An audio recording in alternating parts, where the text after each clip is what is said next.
أعوذ بالله من الشيطان الرجيم بسم الله الرحمن الرحيم أصول ثلاثة تاجي بيدرو عن كنانتو وأعظم ما نهى عنه الشرك وهو دعوة غيره معه. بسم الله الرحمن الرحيم والصلاة والسلام على نبينا محمد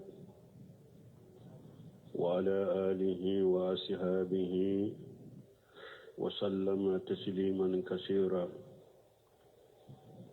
سبحانك اللهم ربنا سبحانك لا علم لنا إلا ما علمتنا إنك أنت العليم الحكيم.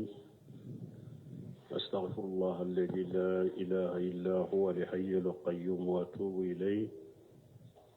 اللهم انفعنا بما علمتنا وعلمنا ما ينفعنا وزدنا علما. بيا لغمسا سوية هجرية باكلة أني كمناني أني ديناني أني سبا شهر الجمادى الأولى من هجرة سنكالو دورنا بسويني ودورنا ميلادي نصارو كجاتي با فلاني مغاني كله سنكالو تاني فلانا بسويني كونتونا دي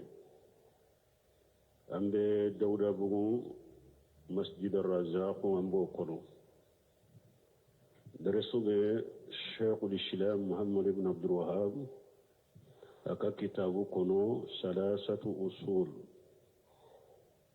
أمبي يرمي وأجم ما نهى عنه الشرك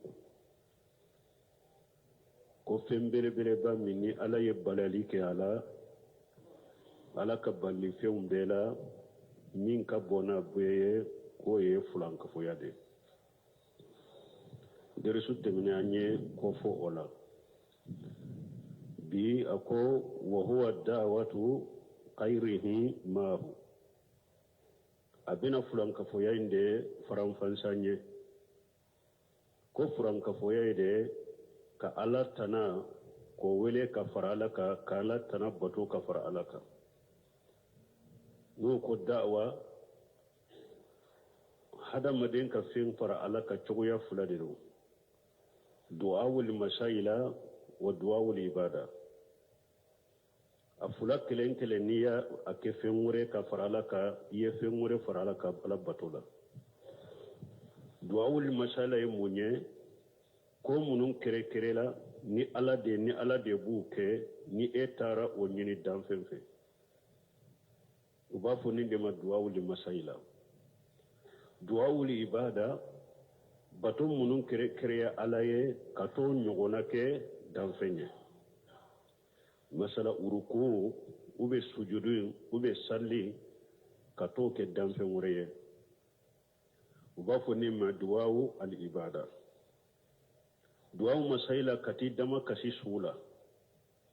ko garjage te ela ka garjage doyla ube denti bula ka dendi ma ubafo ni de ma duwawu li masaila donc nunu fula kelen kele ko ke fengore ka fara alaka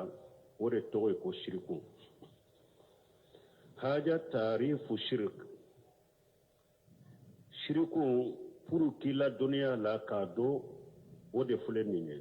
huwa da'watu khairihim ma'hu shirku munye ka Allah tana ko wele ka faralaka ko bato ka faralaka bi mana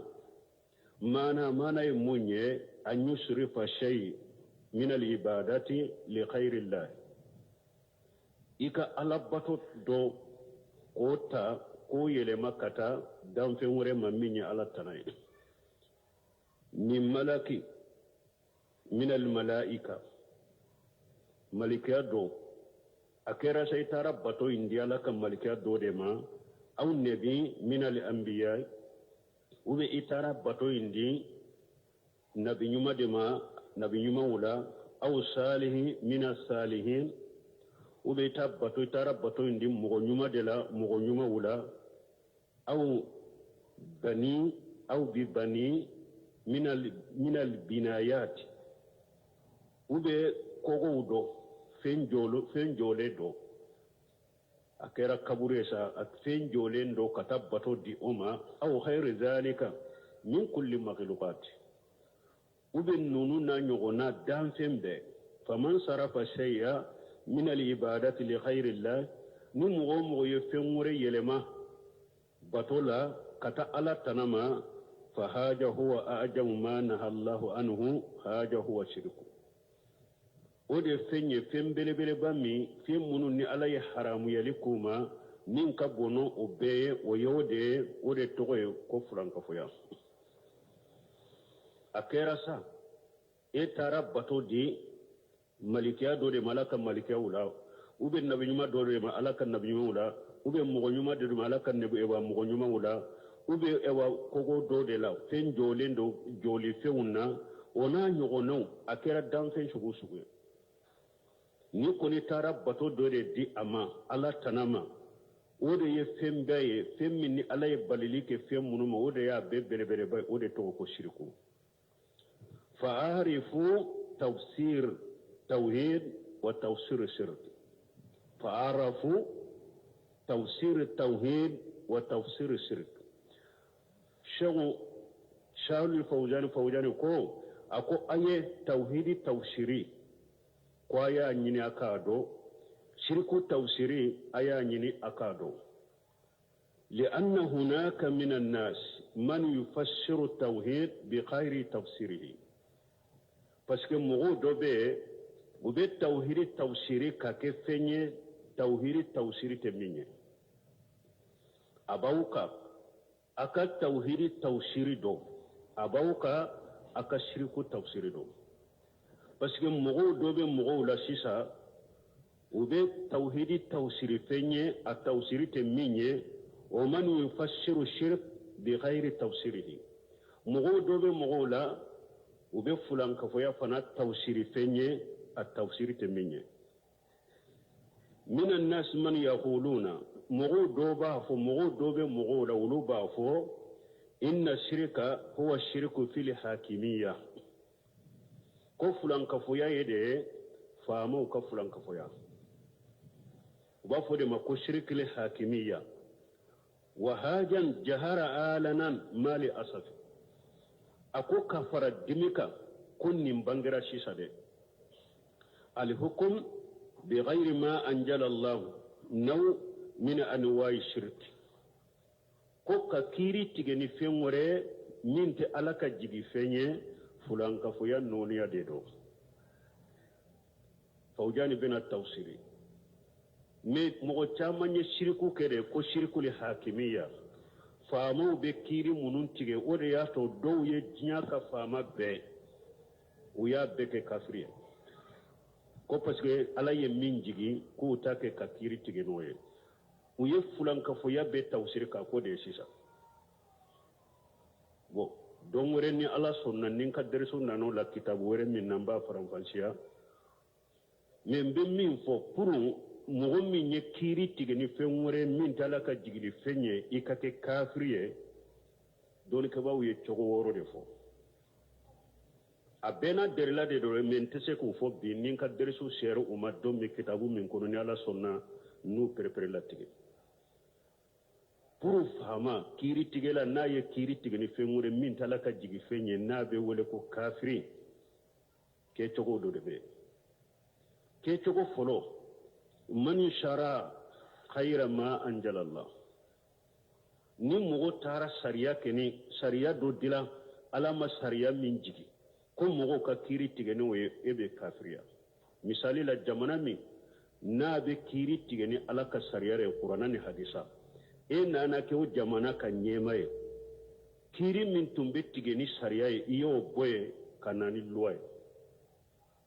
donc ke ba ko o be kafiriya ko parce que n'i y'a ye ala ta min tun be i y'o bɔ ye ka na ni luwa yi ɲɛ i bolo luwa in de ka wusa ala ta ye e be kafiriya fɔlɔ فلنا أن يجهدا أو ينكر حقية حكم الله ورسوله فلنا إكبا ube ala ka kiri ikon nan kariya kafo ka kiri tigeni ala taye cinyate ka kiri tigeni ciden taye cinyate ni mɔgɔ min fana ye ni siri dusukun kɔnɔ i y'a fɔ ni e fana ye kiiri tigɛ ni fɛn wɛrɛ ala ma min jigi ni hakilina de ka e ye kafiri ni ɲɛ fila ni banna ala taama de u bɛ y'a nankariya i ko a man ka kiiri ka tigɛ ni ala ta ye a man ka kiiri ka tigɛ ni ciden ta ye e bɛ kafiriya ni ɲɛ filanan ye sabanan tafdil hukumi taaguti ala hukumi lahi ni mɔgɔ min ye taaguti kiiri luwa e ko a ka wusa ala ka kiiri ye ni e ye kiiri tigɛ ni luwa ye nin kan de kan nin de bɛ dusukun kɔnɔ i ko ka kiiri tigɛ ni luwa in ye a ka wusa an ka kiiri tigɛ ni ala ka kiiri ye e ye kafiri ye nin ye saba على حكم الله تعالى سواء كان تفضيل مطلقا أو مقيدا أكيرا سوا يقول لوا كني كتم على تاكا تشويا بيد لا سوا أكيرا سوا يقول أي كيرو دوبي لوا دي كوسا أنكو كني لوا دي كوسا كتم على تاكا يبكي كافرين مثلا نمو منكم مثالي لا jolibo nunu na sunyali nunu na jeriya nunu na an ka kiiri tigɛ ni ala ta ye o de ka ɲi mɛ min ye furukow ni fɛnw ye an ka kiiri tigɛ ni luwa ye furukow la o de ka ɲi i bɛ kafiriya a kɛra sawa i ko luwa ka wusa ala ka kiiri ye cogoya bɛɛ de la o a kɛra sawa i ko luwa ka wusa ala ka kiiri ye cogoya dɔ de la o i bɛ kafiriya nin ye sabanan ye ناننا من سوى بين حكم الله تعالى وحكم الطاغوت ناننا نمغو من يكيري تيغني فني على ما من جيغي ني بك كافريه مغمي على كيري اني طاغوت كيري لوا يكو بكلنيا يكو كيري تيغني لوا يو كيري تيغني على تا بكلنيا افني كافريه ni e ye kiiri tigɛ ni fɛn wɛrɛ min tɛ ala ka jigi fɛn ye nin kan de kan nin de bɛ dusukun kɔnɔ e fana kafiriyara duruna an yazuza alhukum bima yukhalifu hukmi llahi wa rasulihi wa an ya'taqida anna alhukum bima anzala allahu laysa biwajibi wa annahu mukhayyaru fi duruna ni mɔgɔ min ko a dagara an ka kiiri tigɛ ni fɛn wɛrɛ ye min ye ala ta sɔsɔ min ye ciden ta sɔsɔ a dagara an ka kiiri tigɛ ni olu ye n'i y'a siri dusukun kɔnɔ ko ala ye min jigi ka kiiri tigɛ n'o ye o ani ala ye min jigi ala ka kiiri tigɛ n'o ye wajibi t'an kan hadamaden b'i ka suwa de la n'a ka di ye ala ka kiiri i bɛ kiiri tigɛ n'a ye n'a man di ye ni luwa de ka di ye taa kiiri tigɛ n'a ye i fana ye kafiri ye ni mɔgɔ min ye kiiri tigɛ ni fɛn wɛrɛ ye ala ma min jigi ni hakilina de kan nin de bɛ dusukun kɔnɔ i fana bɛ kafiriya n'i ko a dagara fɛn min ye ala ta sɔsɔ kiiri min ye ala ta sɔsɔ kiiri min ye ciden ta sɔsɔ a dagara an ka kiiri tigɛ n'a ye ou bien ka kiiri tigɛ ni ala ta ye wajibi t'an kan i bɛ ka suwa de la n'a ka di ye kiiri tigɛ ni ala ta ye ni luwa de ka di ta i ka kiiri tigɛ luwa la i fana ye kafiri ye nin ye duuru ye wɔɔrɔnan al-iba'u wal-imtinai an hukum bima anzala Allah wɔɔrɔnan k'i ba ka mɔgɔw bali k'u kana kiiri tigɛ ni fɛn ye ala ye min jigi ni mɔgɔ min fana ye nin kɛ i bɛ kafiriya e banna ala taama de ka kiiri tigɛ ni ala ta y'i banna o ma ka sɛgɛ ka mɔgɔw bali ko mɔgɔw kana kiiri tigɛ ni ala ta ye i ka kiiri tigɛ ni luwaw ye ni mɔgɔ min fana ye nin kɛ min bɛ dusukun kɔnɔ o kɔfɛ i sagira ka taa kiiri tigɛ ni fɛn wɛrɛ min tɛ ala ta ye kafiri ye wala nin cogoya wɔɔrɔ n'i ye kiiri tigɛ ni fɛn wɛrɛ min tɛ ala ta ye ni nin cogoya wɔɔrɔ dɔw la kelen de b'i bolo dɔɔnikɛbaw ko nin de la i bɛ kafiriya awa kelen filɛ nin ya kelen n'a delile kuranna ayaw la ni hadisaw la mais komi n t'a yɔrɔ la bi n y'o fɔ de komi sali fawjani ye min fɔ ko dɔw taara siriku bɛɛ bila o de kan sirikul hakimiya donc i k'a dɔn k'a fɔ shirku ye fɛn wɛrɛ min t'o ye o de y'a to a ko min ye ka kiiri tigɛ ni fɛn wɛrɛ min tɛ ala ta ye ko shirku nɔniya dɔ de don yusamma shirku taat u b'o fɔ o ma de ko shirku taat maana ka tugu danfɛn kɔ ka ala ta bila o fulankafoya la saka a ko si ka t'a la anna ta'atul makhluqi fi tahlil ma harama Allah aw tahrim ma halala Allah haja naw min ash-shirk a ko si ka t'a la ni mɔgɔ min ni e tugura danfɛn kɔ a ye min kɛ haramu ye fi tahlil ma harama Allah ala ye min kɛ haramu ye danfɛn dɔ y'o kɛ halala ye e fana y'o kɛ halala ye a nɔfɛ e yɛrɛ b'a dɔn fana a ye ala ka haramu min kɛ halala ye tiɲɛ t'a la nkalon de don i sagira ka tugu a kɔ o la ou bien ala ye min halala danfɛn dɔ y'o kɛ haramu ye e fana y'a kɛ haramu ye a nɔfɛ nin ye fulankafoya nɔniya dɔ de u b'a fɔ nin de ma shirku ta e yɛrɛ b'a dɔn cɔ ala ye nin fɛn masina ala y'a haramuya de mais karasa y'a ladaga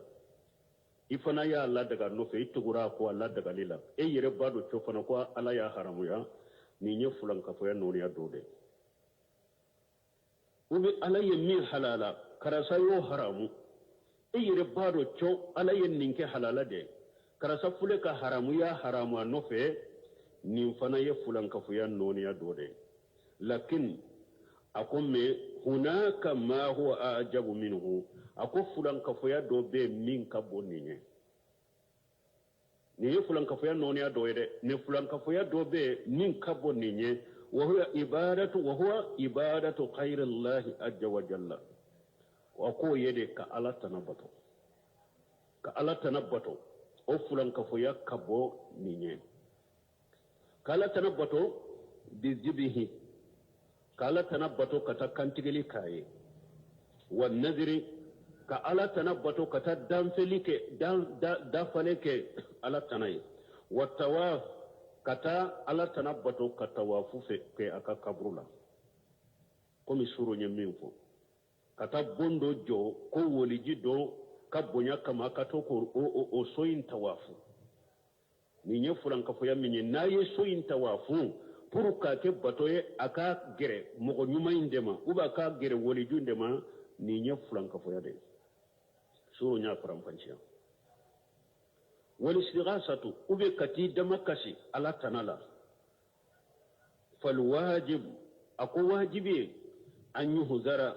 min ashirki kullihi wajibi hadamaden kan i yɛrɛ kɔlɔsi fulankafoya nɔniya bɛɛ ma fulankafoya bɛɛ i yɛrɛ kɔrɔsa ma la yukhaju minhu wa yutraku ma huwa ajam kana ta fulankafoya dɔ mina ka fɛn dɔ to ye fulankafoya la ka fɛn dɔ minali to ye fulankafoya min ka bɔ ka tɛmɛ e ye min to masala minnu bɛ dilo shirikule hakimiya la kana ta dilo shirikule hakimiya dɔrɔn na ka sɔrɔ fulankafoya wɛrɛw bɛ yen minnu ka bɔ shirikule hakimiya ye fulankafoya kɔni i yɛrɛ kɔlɔsi a bɛɛ de ma mais kana ta do mina ka fɛn dɔ to ye min ka bɔ ka tɛmɛ i ye min to ye kan'o kɛ wa an yatruka ma huwa a'jam wa aqtaru minhu ka ta fulankafoya nɔniya dɔ mina ka fulankafoya nɔniya dɔ to ye min ka bɔ min ye danger ka tɛmɛ i ye min to ye kan'o kɛ fala yufashiru shirka بأنه شرك الحاكمية فقط أقول كانت فلان كفويا توشيري كوب إوا فامو كفلان كفويا كفو شرك الحاكمية ما أنا فامو بكيري تجمعين كني فمر منت على تاي كود يفلان كفويا كانت فلان كفويا توشيري كاكو درونيا أو شرك سياسي وبي كانت فلان كفويا توشيري كوب بوليتيكي كفلان كفويا كانت فلان كفاية توسير ودرنا ويقولون الشرك بالقبور هذا شرك سجاد أي حيين نون تجيب من فوق كو إوا كبروا كفلان كفاية كو يفلان كفاية من يفوق كنوع وبيتا ديرو فامو ككيري تيجي فلان كفاية دما kaburu batulaw ka fulan kafoya o b'a fɔ k'o ye fulan kafoya de k'o ka nɔgɔ fawjani fule ka kuma bi mɔgɔw dɔ de kan dɛ a ko mɔgɔw dɔ de bɛ sisan nin de b'u bolo u bɛ dilo faamaw ta de la kafiru de don u bɛ kiiri tigɛ ni fɛn wɛrɛ min tɛ ala ta ye ni kaburu batolaw ka fulan kafoya u bɛ u yɛrɛ ɲinɛ o ko u b'o to yen u b'a fɔ k'o ka nɔgɔ a ko hajihi jara'atu ala Allah subhanahu wa ta'ala a ko nin ye de k'i jafarinya ka taa ala ma nin ye jafarinya de ye ka taa ala ma masa min senalen don masa min kɔrɔtalen don a shirku a ajamu ma nahallahu anhu fulan kafoya ala ye mɔgɔ bali fɛn o fɛn na fulan kafoya de ka bɔ ni ala ka bali fɛn bɛɛ wa huwa dawatu khairihi ma hu haja huwa shirku o ye de ka ala tana bato ka fara ala ka nin de tɔgɔ ko fulan kafoya a tawsiri yɛrɛ nin de ka kiiri tigɛ ni fɛn wɛrɛ fulan kafoya bɛna don a kɔnɔ de o y'a nɔniya dɔ de mɛ ni fulan kafoya fɔra kuranna kɔnɔ fulan kafoya fɔra hadisaw la a kɔrɔ ye mun ye ka ala tana bato ka fara ala kan o tɔgɔ de ko fulan kafoya o minnu man yaqul a ko mɔgɔw dɔ fana bɛ olu b'a fɔ shirku huwa muhabbatu dunya wa muhabbatu mali dɔw fana taara fulan kafoya tawsiri mun na ko fulan kafoya ye de ko diɲɛ kanu ani nafolo kanu dɔw fana taara fulan kafoya tawsiri o de la almalu jalahu Allah mahabuban hubban tabi'iyya nafolo fule ala ye nafolo kɛ fɛn ye mɔgɔw bɛ nafolo kanu hubbu tabi'iyya hadamaden dan cogoli kanu o yuhibbuna almala hubban jamma ala yɛrɛ ko mɔgɔw bɛ nafolo fɛ kojugu wa innahu lihubbil khair la sadidu ay almal ala ko hadamaden bɛ nafolo kanu kojugu a ka nafolo kanu ka gɛlɛn qul in kana aba'ukum wa abna'ukum ala ko ni aw faw kɛra n'aw denw kɛra ila qawlihi ka ta ala ka kuma la ahabba ilaykum ni nunun de ka daw ye ka tɛmɛ ala kan qala habba ilaykum ako ahabba ilaykum n'a bɛ nunun de kanu ka tɛmɛ ala kan ma ankara alayhim annahum yuhibbunahu mɔgɔ ka i fa kanu mɔgɔ k'i den kanu ala m'o nankariya dɛ mɛ k'i fa kanu ka tɛmɛ ala kan ala y'o de nankariya a y'a kɔlɔsi ma ankara alayhim annahum yuhibbunahu ala ma nankariya mɔgɔw kan k'u bɛ nunun fɛ dɛ lakinni ankara alayhim annahum yuqaddimuna mahabbatahu ala mahabbatillah ala ye min nankariya mɔgɔw kan n'u bɛ nunun kanu bila ala ka kanu ye ala y'o de nankariya mɔgɔw kan mɛ n k'i fa kanu n k'i den kanu n k'i ka furumuso kanu n k'i ka kabila kanu ala ma balili kɛ o la mɛ ala ko i kan'i fa kanu de bila ala ka kanu ye furumuso kanu de bila kana bila ala ka kanu ye denw kanu de kana bila ala ka kanu ye ala ye nin de nankariya muhabbatul mal laysat sirika nafolo kanu o tɛ fulan kafoya ye lianna hadihi muhabbatu tabi'iyatu parce que u b'a fɔ nin de ma ko muhabbatu tabi'iya maana ala ye hadamaden ni kanu min da parce que muhabbatu tabi'iya bɛ muhabbatu saraya bɛ k'a kɛ hadamaden dan cogo de don i fa kɛra cogo o cogo i bɛ se ka kanu i kabila kɛra cogo o cogo i b'a kanu k'a sɔrɔ i ma kanu diinɛ ko kama i ma kanu ala ko kama nafolo i b'a kanu i muso i b'a kanu u b'a fɔ nin ma ni muhabbatu tabi'iya muhabbatu saraya bɛ ka fɛn kanu ala kama ka fɛn kanu ala ka diinɛ kama u b'a fɔ nin de ma ko muhabbatu saraya bon muhabbatu tabi'iya nafolo kanu min bɛ hadamaden bolo n'i ma nafolo kanu in bila ala kanu ɲɛ n'i ma nafolo kanu in bila ala ka diinɛ ɲɛ o ye muhabbatu tabi'iya fɛn ti ka nin na mɛ n'i ye nafolo in kanu bila ala ka diinɛ kanu ɲɛ de sa k'a bila ala ɲɛ a kɛra muhabbatu saraya a kɛra i bolo fulankafoya ye wala a kɛra i bolo haramu ye wala sisan annas يحتاجون إلى المال ويحبونه هذا ما دون فله وبه حتاجين نفلو لا وبه نفلو كانوا محبة وبه نفلو كانوا محبة كانوا لا محبة المال laysat sirka nafolo kanu fulankafoya toye li'annahu min muhabbati almanafi allati yantafi'u biha al-insan parce que yede kafen nafamma ko kanu fin hada maren bi yeren tafanai lakin haula alladhina yaquluna hadhihi al-maqalati min mu'minun bin kuma ufo ko shirku le hakimiya ube jiya kanu yem fulankafoya de nafolo kanu yem fulankafoya de mu'minun bin kuma sugu fo ako imma annahum juhal lam yata'allamu tawhid wa shirka utiglamu umma ibu soro jahilu de do umma tawhid kala kado umma shirku kala kado wa imma annahum mu'ariduna ube banike lawdo ubannende do yuriduna sarafa an-nas an hadhihi al-haqa'iq ila tawhidan wa shirka an hadhihi al-haqa'iq imma mugode mugumunun bannendo ubake ka mugu yelema kabun nin tawhidin haqiqama ila ashiya'a hum yuridunaha katafewna femunu yuru yerebe mulanyini mana mugumunu nube awa kaburu bato fulankafuya bu bolo doniye o be fulankafuya tawsiri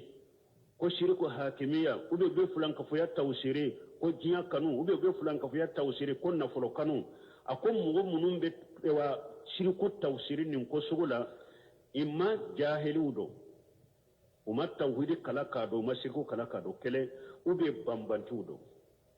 ubannendo ubake kamugo yelema kabo de wa tawhidi haqiqani shirku haqiqama kamugo bila katafenna ulu yerebu munu lanyini wa ma'ariba yuridunaha anil lanyini do ulu yerebe lanyini munu nyini wallahu a'lam bil makhashidi ala de bel lanyini do donc mugo ku yere korosin jamakulu chaman de be silamo chela ubu yere wole kata doni mu yere wole kata dawama fulan ka faye yere haqiqa e min yede ka fen wore ka faralaka ka fen wore bato ka faralaka ube o ke fen no ma de mugo nye koro kata fulan ka fuya tawsiri penye fulan ka faye yere haqiqa te minye al muhim akul nyini e munye anna haja laysa huwa shirku nin fulum ni nin mugo ben munun fote nunun te shirku yede ashirku huwa dawatu khairillahi mahu shirku yere haqiqa e munye ka ala tanabbato ka faralaka shirku haqiqa yode aw sarfu shay min anwali ibadati li khairillah ube bato ka noniya do ko yele makata damfen do ma bato ka noniya do kata oke ala tanay ka zubuhi misali la kantigeli kata kantigeli ke sheguye kata kantigeli ke kaburu tigiye kata kantigeli ke dingane soye kata kantigeli ke tunguye kata kantigeli ke jinyaye kata kantigeli ke iridoye ninde togo ko flanka foya wan nazir ube dafale ki dafale iridola ki dafale kaburu tigi dola ki dafale shegu dola ni shegu fulana ni yennin kenne benni itogo da shegu fulana ni yennin kenne ewa kantigali do kiye ninde togo ko fulanka foya kata dafale ke fengore mente alay wa du'a ani walali shegu fulana dente ne bolo dendi nema shegu fulana garjagete ne la garjage do ne la shegu fulana ne banane dum furake ube kata kaburu do wele ninde to ko shirku wal siqasati ani damakashi kati damakashi shegu dola ube kati damakashi iri dola ube kati damakashi jinye dola ube kati damakashi kaburu tigi dola ninde fulanka foya wal si'anati ube demenyini kata demenyini do ke damfen fi ala tanafe itara min fana demenyina fe oye ala kelempe de kabara damfen te sola kato deme sugu nyini damfen fe o de fulanka foyayi wali iltijai ani shembeli katika ko shembe kika ko de ala tanama wal khawf anika tawashira ala tananye ubafu khawfu ma khawfu shirku shiranya min beto ite sika ala ka wajibi di kata sira dan fen wore minte alai warazai kati jigida fen wore ka minte alai wa ghairu zalika anin nunu na nyogonaw awa nunu mun fulen ne yede ba fo nunu de mako bato noni yaw ni tara nin kelen keleke ala tanaye nin de to ko fulan ka foya alai fulan ka foya min bari qur'ana kono de nin de to ko fulan ka foya kata bato noni ya dodi ala tanama haja huwa shirku alladhi huwa a'jamu dhunubi awa nin de fulan ka foya min naka junubu ka boni junubu be dawatu khairihi ma'ahu subhanahu wa ta'ala ka ala tanawule ka fara alaka masammi senalendo akorta lendo li anna du'a parce que woleli fule huwa ajam anwa'il ibadati batu kan noniya bele bado de woleli kama qala subhanahu kumi ala ya fo cogo mi senabe ala lahu dawatul haqqi ala ko woleli tinyalama ye ala de tay والذين يدعون من دونه لا يستجيبون له بشيء ala ko abake ka femunu wole ni alate utese ka ujabini foye abese ka damfe umiri abake ka damfe wore munu wole ni alate utese ka ujabini foye wa qala lako fad'u Allah mukhlishina lahu dina walau kariha al-kafirun ako ayi ala wole akaka bato be kalashi alai harin ni o gwara kafiru yede فالدعاء خير الله هو الشرك كالا تناول ودي فلان كفيا كالا تناول فلان كفيا دو جيني دو سا تونغو دو سا إيري دو سا شيخو دو سا وليجي دو سا أسارا وغا بدغوري ni talola do ya fulan كفيا دي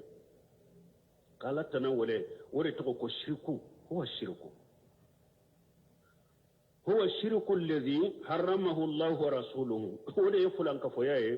فلان كفويا مني على يا حرام يا تشيلن يا حرام يا اما هذه الجزئيات التي يجعلونها هي الشرك فليس كذلك اما في منو فلنني في منو اوا تيجي لمنو فلنني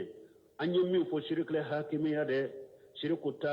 محبه الدنيا كو شرك ده محبه من كو شرك ده ninu fen tige li munu fulen ni nye ni mo be nunu ke fulan ka foyai yajaluna hiya shirk fa laysa kajalika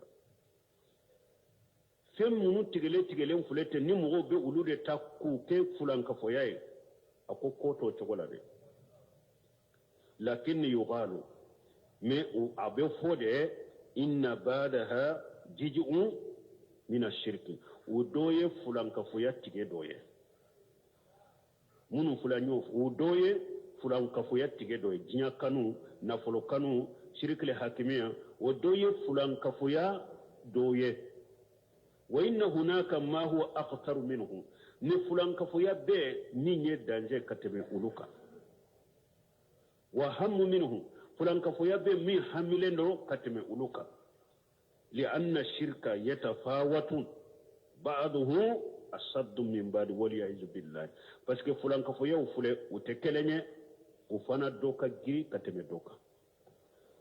udoka gele kateme doka waliya'izu billah ambe tangani na alafe fulan ka fo no ne akachare ufana tilla halakelenye uka giri nyogonye ukado والدليل قوله تعالى واعبدوا الله ولا تشركوا به شيئا والدليل قوله تعالى شيخ محمد بن عبد الوهاب كنا عليكو كفلان كفويا كو علي دي كبو كتمالا كبالي فين بلا أدلي مني على قوة عبد الله ولا تشركوا به شيئا كفلا دي فلننا شيخ سالي فوجر بن سره أني قوله والدليل قوله تعالى شيخ محمد بن الوهاب كما ناخذ دليل مني على كما مسامين كرت علينا وعبد الله ولا تشركوا به شيئا قلنا إن الدليل على أن أعجم ما أمر الله به هو التوحيد أنكو على ينامر لك نفيمو فني من كبونا بي وهي التوحيد ودر لبتا يرجما وعبد الله أي ألبتو ولا تشركوا به شيئا ثم ذكر بقية الحقوق تمام سورة النساء كنو ألك وعبدوا الله ولا تشركوا به شيئا تمام على ينفو ثم ذكر بقية الحقوق وكفى يحكي توفو أنكو حكي تندفوري فكونه بدأ بالتوحيد ونهى عن الشرك آية كنو ni ala ye balili ke tawhid ala ye nyamarali ke ni tawhidiye kadamina kan nyamarali ke ni tawhidiye aya damina la fana ka balili ke ni shirku ye haja dalilu ni nye dalulay ala anna tawhid huwa ajam ma amara Allah bihi wa yadalulay ko ala ye nyamarali ke ni ko ye ke tawhid ka bonabe li'annahu qala fasgala ku wa abudullah akwai ala kelimpe bato wattabahu bi qawlihi ayatuni alaka ayai alaka kumaye ala ayutu ni aka kumaye wala tushriku bihi shay'a akana foy faralaka fa haja nahyu ni nyebalili de fa bada al amra bit tawhid ayebalili nyamarili ayo daminani tawhidiye wanaha an shirki وكوف باليلين فنا أيا دامناني فلان كفاي ونهان الشرك أيب باليلي كي فلان كفايما فدل على أن أعجم ما أمر الله به توحيد ني آية يدل ليرنا كو ألك نيامر كمبلا لك نيامر فمبلا توحيد دي كبونا بي وأعجم ما نهى عنه الشرك ويا يرنا كو ألك بالي فيوني ألا يباليلي كي كبو فيمو فينا كو أبكم بابا الشرك دي لأن الله بدا بذلك فسك الله يدامنا نقولين ولا يبدو سبحانه إلا بلا أهم فلا أهم ألم مسمى كرتا لندو أليتا دامنا نفوي فمي حملندو وكوفي من فحملندو كفرو وكوفي حملا نمبتو فنك كو أبوفو هذا وجه الدلالة من الآية دليل بوچو فلي آيائنا ni ya Sheikh Muhammad ibn Abdul Wahhab ko ala nyamarali ke ni fengo fenye dia kono kan nyamar kauna tawhide kabona beye ata choko fule aya kono tumame ala tumbe nyamar kaunfo aya damina ni tawhide ala kelempe ko batu munya to Sheikh Muhammad ibn Abdul Wahhab ko ala ka balli fengo fanala fulan kafuya de ka juguna beye o fana delila fule tumame ala ye aya damina tumbe balli fengo ako wala tushriku bihi shay'a aya damina fulankafuya de la balili fe fana damina la fulankafuya de la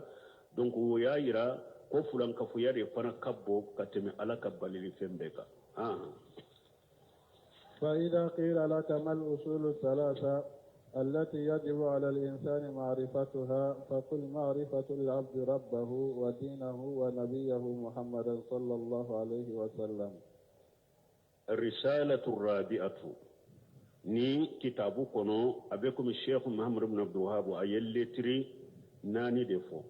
letri sabatte mena letri nani na defo lenene nambe do kono kitabu nyere ni letri nani nainde togo dara kitabu nyere la ako al usulu salasatu allati tajibu ma'rifatuha kulli siri sabab lesiri saba ma wajibira mugo kelen ka iko wuludo al asl al awwal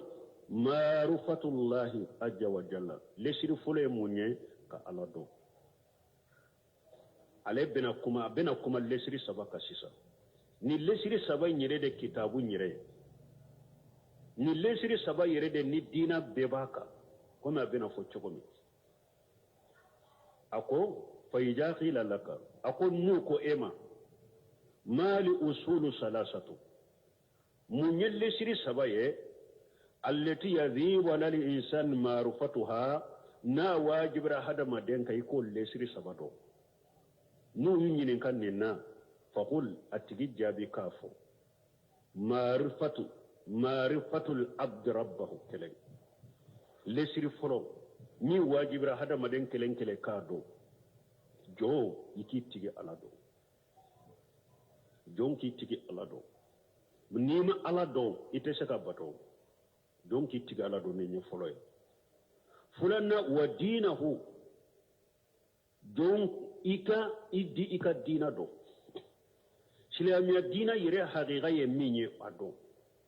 u b'a fɔ silamiya o tɛ o a bɛna silamiya yɛrɛ fɔ ye o silamiya dina yɛrɛ jumɛn fɔlɔ mɔgɔ caman filɛ jamana kɔnɔ u b'a fɔ ye silama ye ni n'a kelen kelen bɛnna a jɔ i k'a fɔ silamiya ye jumɛn ye nin bɛna silamiya fɔ cogo min a tɛ se ka fɔ cogo la o donc a b'a danbe ka taa silamiya mais silamiya yɛrɛ min ye a t'o dɔn nin de ye filanan ye jɔn a ka diina i k'a dɔn wa nabiyahu muhammada sallallahu alaihi wasallam sabana jɔn ka a ka nabi ɲuman dɔn a ka nabi ɲuman muhammad sallallahu alaihi wasallam jɔn k'o dɔn awon balima lesiri saba filɛ nin de Sheikh Salih Fawzan yɛrɛ bɛna dɔn a sarahu la awa ni lesiri saba komi a bɛna fɔ cogo min i bɛ ɲininka ni saba de la kaburu la kaburu ɲininkali bɛ nin saba de kan qawluhu n'a ko al usulu jamu asili n'u ko usulu lesiri faralen de ɲɔgɔn kan arabukan na ne b'a fɔ usulu wal aslu ma yubna alayhi khayruhu lesiri ye mun ye fɛn min ni ale bɛ sigi de fɛn wɛrɛw bɛ d'a kan u b'a fɔ de ma ko lesiri fɛn min bɛ sigi fɛn wɛrɛw bɛ da ale kan u b'a fɔ lesiri wal faraw bolo faraw ye mun ye bolow ye mun ye ma yubna ala ghayrihi min bɛ jɔ a tana kan u b'a fɔ ma faraw lesiri ni fɛn min fɛn dɔ de bɛ da ale kan dila ale kan u b'a fɔ lesiri faraw ye mun ye ale bɛ da dɔ de kan ma yubna ala ghayrihi ale bɛ da a tana de kan u b'a fɔ faraw komi ne b'a fɔ bolow fa hadihi summiyat bil usuli ni saba min filɛ nin ye u welela ko lesirun لأنها يبنى عليها غيرها من أمر الدين parce que dina ka ko to bebe jonunu de ka o ko ni fe saba ma lesir munna parce que dina mi yere ba iba kono de dina ka fem bebe jonin ko saba de ka falijalika summiat usula wadi afu kuma ko lesir لأنها يبنى عليها أمر الدين parce que dina ka ko bebe jo ale de ka وكل الدين يدور على هذه الأصول الثلاثة أو الدين بيبي منو نلسري سبارك دينا ينبه أبي منو نلسري سبارك قوله ناكو معرفة العبد ربه منصوب ناكو جونكي تيجي على دو أياك منصوب منصوب كوري مني عربا كسجرين بلا سنفي منصوب يودي لأنه مفعول لمعرفة parce que bara fende do maf'ulu ke fendo de do doni kama ka fendo naye لأن المصدر معرفة parce que masdara kuma yimboyoro o donendo udifa ila ismi al-fa'ili uye abilakata uya farakata ismi al-fa'ili to min be kelike uya farakata oka al-abuda ismi al-fa'ili munye al-abuda والمصدر إذا أضيف يعمل عمل فعل عند النحويين أكو مصدر فلي نو يا فرقة فموركا كو أبي بارا فيلي أبو أودي بارا النحو تيجي بولو فالمصدر هنا أضيفا فيعمل عمل الفعل دونك مصدر ويا أفرقة فندو دي كايا دونك أبي فيلو كبارا دي قوله ودينه والنبيه معطوف عليه ناكو ودينه والنبيه ويوفنا ساجي كتمنا معرفة العبد ربه أفنا ويا ساجي كتم منصوب عندما معطوف عليه أي على المنصوب ويا فنا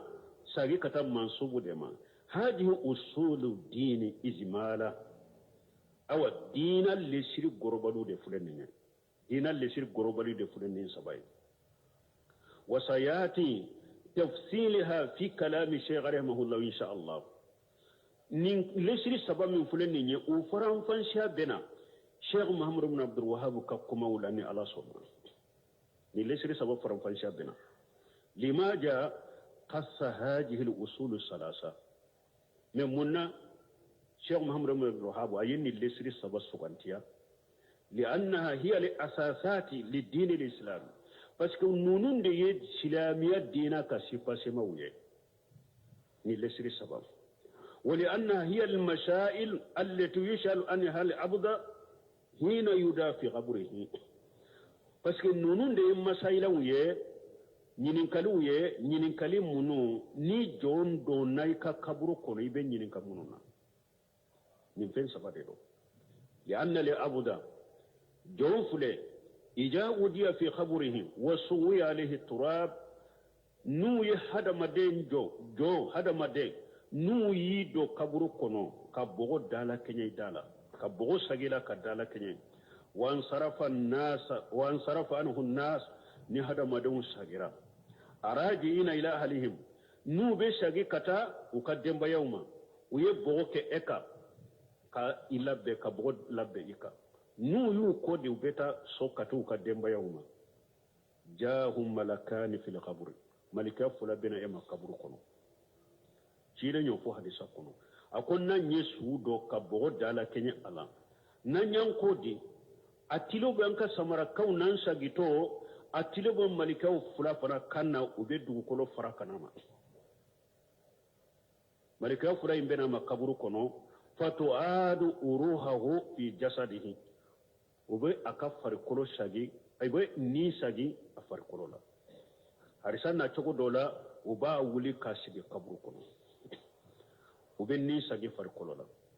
wa yahya hayatan barjaghiyata abin yanamaya min nuba fu hayatun barjaghiya kore munye laysati hayata bi misli hayati dunya hayatun Allahu a'lamu biha hayatun barjaghiya ate komi akajiya yanamaya chogo me yanamaya sugu mindo ala yere de bo haqiqatu mo be yanamalin min nimbe do ila ka kaburu kono ibe yanamaya sugu minnaye ala yere de ba haqiqatu parce que ko dogolen do dan fento do ani kajjanya na mayin kuni tekkelenya fayujlisanihi fi qabrihi malikay fulayn bi shigi ka kaburu kono fayaqulani lahu ufula ba fuma ma rabbuka wama dinuka wama nabiyuka malika don ubafu munkir malika do ubafu nakir nunu fula de beni nyininka ubafu etigi ye jonye eka dina jumaye eka nabi jumaye jonye فالمؤمن يقول ربي الله وديني الإسلام ومحمد صلى الله عليه وسلم نبي نمين بكبرو كنو نمؤمن دي دو أبا فو نتيجي على دي نكا دين الإسلامية دي محمد دي نكا نبي نمائي اسم نيما باكا فيقال له كيف عرفت يفلا بافوما أي نندو تقولي eye jabu nyuma munundi te eye nindo chogode yaqulu qaraitu kitab allah fadaraitu warafutum awa bafo nya alaka kitabu inde kala nya do odela nya kala odela ka do odela fayunadi munadi an saddaqa abudi ko to la wolele kala dobe wolele ke awan ka jonye min fo ayechi nyafo fa afrasuhu min aljannati waftahu lahu baban min aljannati ewa ay arjanna ka dilaw ndo fen sa kura ka kaburu kono akar ewa wodo dayele ani arjannace aka dado dayele ani arjannace wa yusawu lahu fi qabrihi madda albasar ubi eka kaburu yurwaye inya ta hakke ika kaburu be yurwa katemi hari ka jiyan soka inya ta hakke ni inya ta inya yele bedda hakke hakkema ibi ka kaburu yurwa ko mo onyo konade fayatihi min ar-rih al-jannati wa rawaiha arjanna ka kasa duma ani arjanna ka nema bina ima fayanzuru ila maskanihi fil jannati ibi ka soye arjanna kono fayaqulu ibafu ya rabbi aqimus saa hatta arji ahli wa mali nin tigi ni mu'min ba fontigi ala jinya wulisa ne katin ka demba yala nin kan nafulo ala be ka soye ila arjanna kono ala kan nin kanye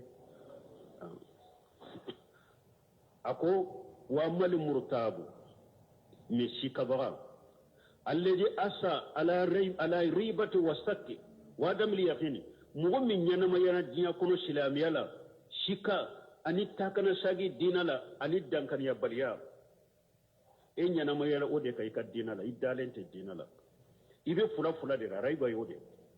mogo min tumbe fula de la ka dina la jiya kono mogo min shikalen tumbe dina la jiya kono mogo mi ni aka dina dankane len tunte aka dina la ni wa min be kaburu kono na kera ode wa in kana yuda ila islam harin na ya soratigi ba islamiya wode kata yirema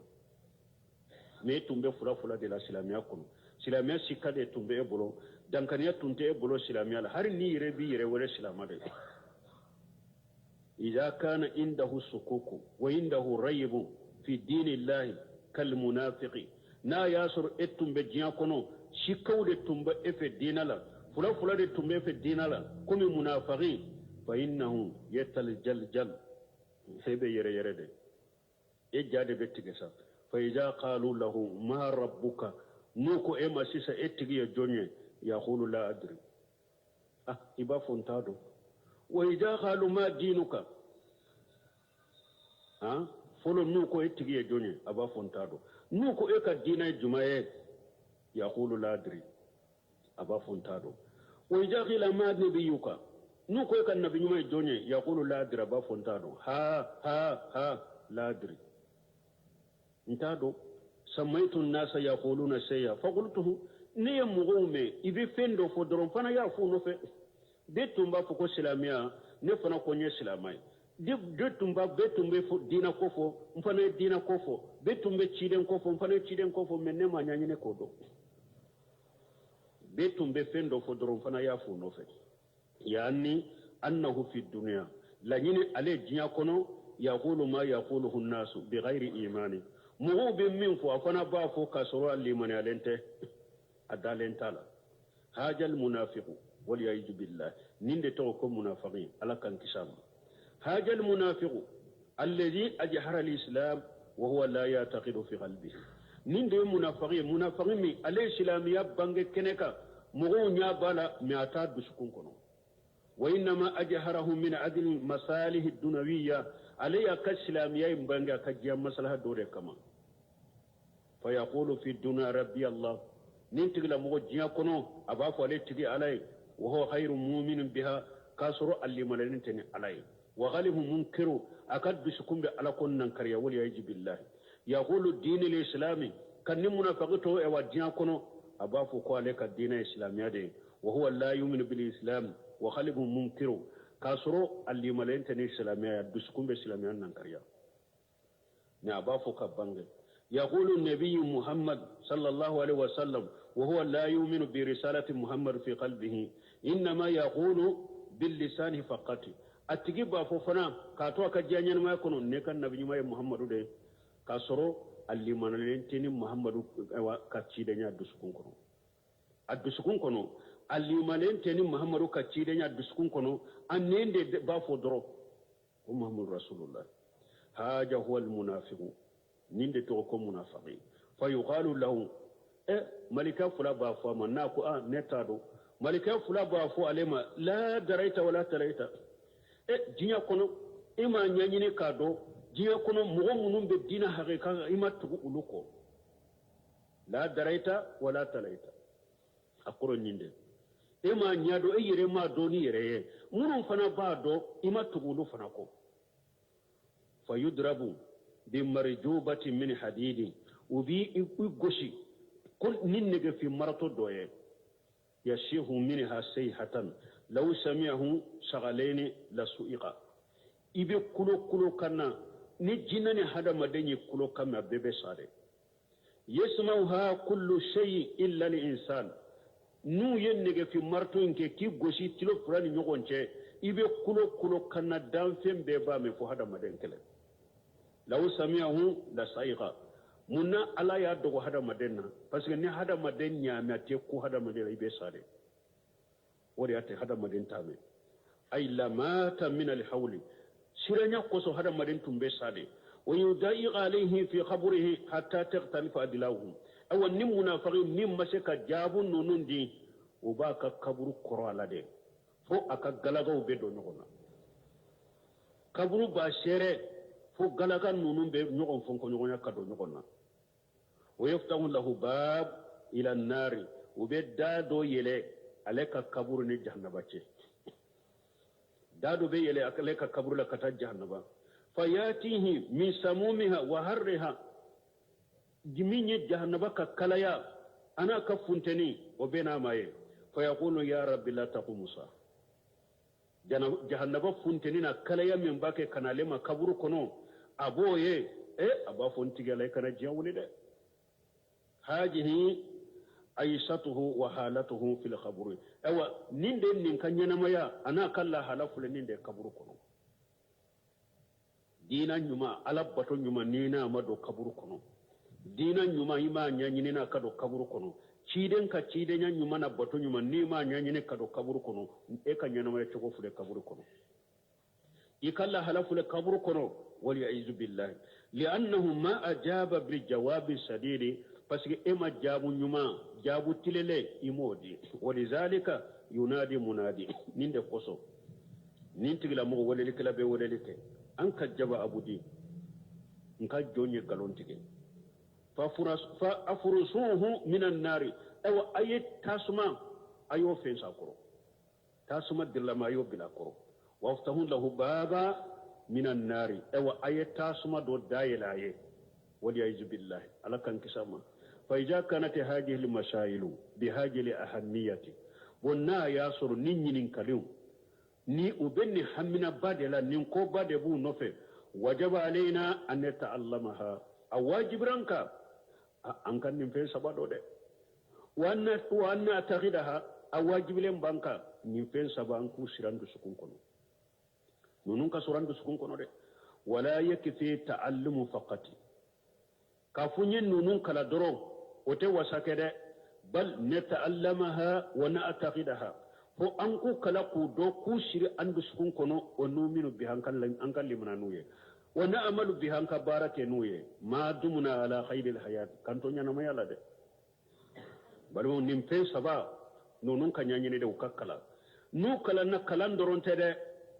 أنك داولا أندو سكون كنو كلمنا نويه أوا أنك بارك نويه ده nin fen saba koni tanke nan ban ka jiya nyana mai la saya mansuro an kan jiya nin fen saba made la allah an yusabbitana inda suwali fil qabr adola ala nan de me kan sabati nyinin kalin nunun jabula qabr kono yaqulu allah ta'ala alakum masammin qurtalin yusabbitu allah alladhina amanu bil qawli sabiti fil hayati dunya wa fil akhirati alakum mu'minun liman yara o ka diya ɲɛnamaya kɔnɔ ne b'u sabati n'u sabati kuma sabatilen de kan o ka diya ɲɛnamaya kɔnɔ mumini ne b'a ne sabati a ka diya ɲɛnamaya kɔnɔ a bɛ kuma sabatilenw de fɔ a ka diya ɲɛnamaya kɔnɔ wa lahara fana b'a ne sabati lahara ye jumɛn ye kaburu kɔnɔ na mumini ala b'i ne sabati tiɲɛ fɔli de kan sababa kumaw fɔli de kan i ka diya ɲɛnamaya kɔnɔ kaburu fana kɔnɔ ala b'i ne sabati ka malika jaabi jaabu sabaku ɲuman di malikaw ma o ye dillallahu jalimina mais mɔgɔ mɔgɔ ye tɔɲalikɛla de e ni tɔɲali de donna kaburu kɔnɔ ala bɛ e fili ka kumaw la dɛ balima komi waati y'an sɔrɔ yan sinon faranfasiya bɛ yan fana koyi parce que anw ka kaburu kɔnɔnaw la n'u mɔgɔ minnu taara i dɔ dɔw bɛ sigi ka bolonkɔniw meleke ɲɔgɔn na dɔw bɛ muguri k'olu bɛ fɛn dɔ kalan dɔw b'a fɔ a ye ayatul kursi kalan a ye kulungala siɲɛ 11 kalan a ka fatiha kalan ninnu de bɛ fɛn ɲɛ su ye yan aw ɲana ninnu de bɛ fɛn ɲɛ su ye n'a ni min ma don kaburu kɔnɔ sunnamɔgɔ minnu bɛ taa n'u ye su dɔn banna astaghfiru li akhikum wa sallallahu lahu tasbita ay ala dele ala ka yafa barima ma aka ala dele ala ka ne sabati n'u bɛ sage ko ninnu kɔni bɛ t'i ka su fili de k'u tɛ duwawu k'a ye u b'i ka su fili k'a sɔrɔ min filɛ ka duwawu kɛ a ye duwawu ka balima ala ka yafa ma a ye duwawu ka bala ala ka nɛn sabati ale de ye fɛn ɲini jama fɛ o ka kɛ su ye min bɛ su nafa parce que siw bɛ na ɲininka de jama min ka duwawu bɛ jaabi jama la mɔgɔ si t'a dɔn ala de b'a dɔn ni o duwawu fɔra ye siɲɛ saba ala yafa ma ala nɛn sabati ala yafa ma ala nɛn sabati o saba ala bɛ se ka mɔgɔ kelen ka duwawu jaabi su ka duwawu in bɛ ɲininkali ninnu bɛ jaaba bolo awa ka kaburu ko ɲɛnafɔ lahara mais ayatul kursi kalali bɛ mun ɲɛ kolo wala siɲɛ 11 kalali bɛ mun ɲɛ ye u tɛ foyi ɲɛ ye emi nyake ye bidia ke ini foite bo kabula ni durubute iye min ka te shala ale mata na fa ya tonyo yere de ani hakke min yere kaka alaka ya ko malaka ne sabati ya kumanti ya oma ya tonyo yere de iye bi ka suudi mo munum made nu beta yatil kursi nunu de kalaka ani kulu nunu tara tonyo de parce que ciden ko min ka fo akunna min nafa baka o ma fo ala ya fa mala ne sabato de nafa baka min be ke kaburu ko ciden de bado auta do ala de ya la duniya la donc ko min ka foye o de be sunna fo de be en nafa ni mo fo ima sunna fa mi yere nafa yesu toro yere kun toro fa badala alladhina jalamu qawla ghayra alladhi qila lahum mo mun ne to nyali kelawye kuma min foro yo tara yele maka ke kuma wore allahumma ighfir allahumma sabbita o de fora e taraw yele ma ko ke qulu allah kalani ayatul kursi kalai e silamiya sariya ko e ka jode e tarishigi ini foite bo kaburu la ni dunubote e waye min ke su ka te su nafa fana ha ate su nafa donc hadama de nin kaburu jabu ka malika fula jabe kaburin ka fereye ka ke nya tugu hake inya ta hake ina be bojiya kono yare sudon do anka joaka anka shiga ka de qur'ana ka kalate ko wotanya na bo ina be dode ikanya na maya fi fen sabab derisu bina ku uka fo ikan nin fen sabade nyanyine jian kono ka kuka ni don na kaburu kono famu bu bolu bidu sukun kono iye barake no ye mo kana do ki yere ulu ku du yere sudu wara ka sudu yere jabu yibu fo mo kana salli kayre inu ka do doro iye nunu famu inu don na kaburu kono isara yoro mo kana salli kayre ni malika yu jabi doro nu yu nyini ka doro ibu jabi iyu kala ku do bidu sukun kono ye barake no ye isara ka hari mo kana salli kay ibu jabi me mbalimo ni fen saba makala e bolo ima nunu kala jian kono bo ima daula imu barake ni don na kaburu kono ha qur'ana ka jigi ka sinya bakele dangara de qur'ana ka kali kade sinya bakele I dangara de ate fo nyaye o yadillu Allahu zalimin ala be to nyali kila fila ka kuma wala de o yafalu Allahu ma yasau ala be fende ke minya ala jia فهذه أصول ثلاثة لها أهمية عظيمة نلسري سبب من فلن حمنا كباد بونفه ولهذا ركز عليه الشيخ في هذه الرسالة وريات محمد بن وهاب السيسراوكا نلتري كنو حمنا كباد بن نكو سباي وريات الشيخ محمد بن عبد الوهاب السيسروكا أكا كتابين كنو وداها كبانج من أجل أن ندرسها پوران كشفو كلا ashiruka ku bange puran ku kala woni tama anna fiha an kan ma fante ula fana kunye do ko so bayre wana taqidaha an ku shiran biskun kono na mala bi hanka barake nuye la allah an yusabbitana wa iyyakum bil qawli sabiti fil hayati dunya wa fil akhirah adola ala min nene aw sabati kuma sabati leunka an ka janya ma kono anan kallah gara donc comme wakati seraya amba joya insha Allah dire sunna ta munum bena ta kata awa ube munu kan ning lesri sabade korofanye kala kala nunu de ku korofanye nanyu kala ku do an ku shiran biskun kono an ka dagula an ku barake annu ka do kaburu kono har ni do mati kunna ibe nyin kanu jabi men ni sabawa iman nunu de nyedo ku shiri biskun kono ka barake nuye ayi jinya be kata qur'ana jigi ka te foynya ima alakan kishi kantanga سبحانك اللهم ربنا بحمدك أشهد أن لا إله إلا أنت أستغفرك وأتوب إليك. أعوذ بالله من الشيطان الرجيم بسم الله الرحمن الرحيم. أصول ثلاثة تاجي بدرو عن كنانتو وأعظم ما نهى عنه الشرك وهو دعوة غيره معه. بسم الله الرحمن الرحيم والصلاة والسلام على نبينا محمد وعلى آله وأصحابه وسلم تسليما كثيرا. سبحانك اللهم ربنا سبحانك لا علم لنا إلا ما علمتنا إنك أنت العليم الحكيم. أستغفر الله الذي لا إله إلا هو الحي القيوم وأتوب إليه. اللهم انفعنا بما علمتنا وعلمنا ما ينفعنا وزدنا علما. بيا لهم ساسوي هجريا باكله أني كمناني أني ديناني أني سبا شهر الجمادى الأولى من هجرة سانكالو دورنا بسوني ودورنا ميلاد نصارى كجاتي بافلان مغاني كله سانكالو تاني فلانا بسوني كونتونا دي